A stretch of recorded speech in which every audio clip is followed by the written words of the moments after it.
નમસ્કાર દર્શક મિત્રો, તુફાન એસબી ન્યૂઝ સાથે હું છું આપની સાથે પાયલ બામભણિયા। તો જોઈએ આજના મહત્વના સમાચારમાં। પ્લાસ્ટિક વેસ્ટનો ઉપયોગ કરી સરભાણથી ઈખર પાલેજનો 14 કિલોમીટરનો રોડ રિસ્પ્રેસિંગ કરાશે। 11.41 કરોડના ખર્ચે રોડનું નવીનીકરણ કરવામાં આવશે।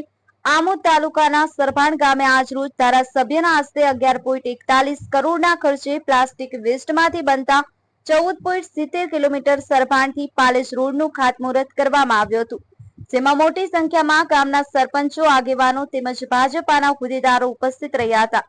સરભાણથી પાલેજ જતો રસ્તો ઘણા સમયથી બિસ્માર હાલતમાં હતો, જે અંગે આસપાસના ગામ લોકોએ ધારાસભ્ય ડીકે સ્વામીની રજૂઆત કરી હતી। ત્યારે ધારાસભ્ય ડીકે સ્વામીએ ગામ લોકોની રજૂઆતને ધ્યાનમાં લઈ સરકારમાં રજૂઆત કરતા રાજ્ય સરકાર દ્વારા સરભાણથી ઈખર પાલેજ સુધીના 14.70 કિલોમીટરના રોડને પ્લાસ્ટિક વેસ્ટનો ઉપયોગ કરી બનાવવાની મંજૂરી આપી હતી, જે અંગે ટેન્ડર મંજૂર થઈ જતા આજરોજ ધારાસભ્ય ડીકે સ્વામીના હસ્તે રોડનું ખાતમુહૂર્ત કરાયું હતું। આ પ્રસંગે આમોદ તાલુકા ભાજપાના હોદ્દેદારો સહિત મોટી સંખ્યામાં આસપાસના ગામના સરપંચો, ગામના આગેવાનો અને ભાજપાના કાર્યકરો ઉપસ્થિત રહ્યા હતા। Bureau chief Maksud Patel, Toofan SB news, Amod. આજ રોજ સરભાણ ઈખર રોડ નું સરભાણ ખાતે ખાતમુહૂર્ત કરવામાં આવ્યું। ઘણા સમયથી સરકારમાં અમે રજૂઆત કરી। સરકારની અંદર અનેકવાર કહેવામાં આવ્યું કે આ અત્યંત જરૂરી એવો રોડ સરભાણ પાલેજ, જે ઘણા સમયથી ખૂબ જ ખરાબ હાલતમાં છે, તો સરકારે અમારી રજૂઆત સાંભળીને લગભગ 10 થી 12 કરોડ જેટલી રકમનો આ રોડ, એમાંય પ્લાસ્ટિક વેસ્ટમાંથી એક જુદી પ્રક્રિયાથી આ રોડ આજે જ્યારે બનવા જઈ રહ્યો છે, ત્યારે સરભાણ ચોકડી ખાતે આ રોડનું ખાતમુહૂર્ત કરવામાં આવ્યું।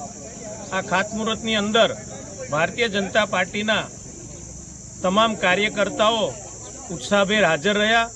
ગામના આગેવાનો, આજુબાજુના ગામના આગેવાનો તેમજ મંડળના પ્રમુખો, પૂર્વ પ્રમુખ, જિલ્લા પંચાયતના સભ્યશ્રીઓ, તાલુકા પંચાયતના સભ્યશ્રીઓ તેમજ ગામના સૌ શ્રેષ્ઠીઓ, ગામના સરપંચો જેવા અનેક કાર્યકર્તાઓ આજે ખાતમુહૂર્તની અંદર હાજર રહી આ સરકાર દ્વારા જે રોડ મંજૂર કરવામાં આવ્યો છે એ પ્રોગ્રામની અંદર હાજર રહ્યા। આજના દિવસે હું માનનીય મુખ્યમંત્રીશ્રીનો હૃદયપૂર્વક ખૂબ ખૂબ આભાર વ્યક્ત કરું છું કે જેઓએ ટૂંક સમયની અંદર અમારી આ રજૂઆતને ધ્યાને લઈ અને આ મંજૂર કરવામાં આવ્યો છે। એ બદલ અમે તમામ જંબુસરના અને આમોદના કાર્યકર્તાઓ, સંગઠનના સૌ કાર્યકર્તાઓ, ચૂંટાયેલી પાંખના સૌ કાર્યકર્તાઓ, સક્રિય સભ્યો અને સરપંચો વતી હું માનનીય મુખ્યમંત્રીશ્રીનું હૃદયપૂર્વક આભાર વ્યક્ત કરું છું।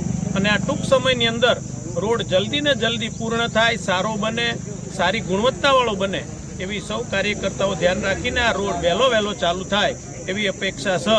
આજના દિવસે જે તમામ કાર્યકર્તાઓ, સૌ આગેવાનો ઉપસ્થિત રહ્યા એ બદલ એમનો પણ હું હૃદયપૂર્વક ખૂબ ખૂબ આભાર વ્યક્ત કરું છું। અસ્તુ, ધન્યવાદ।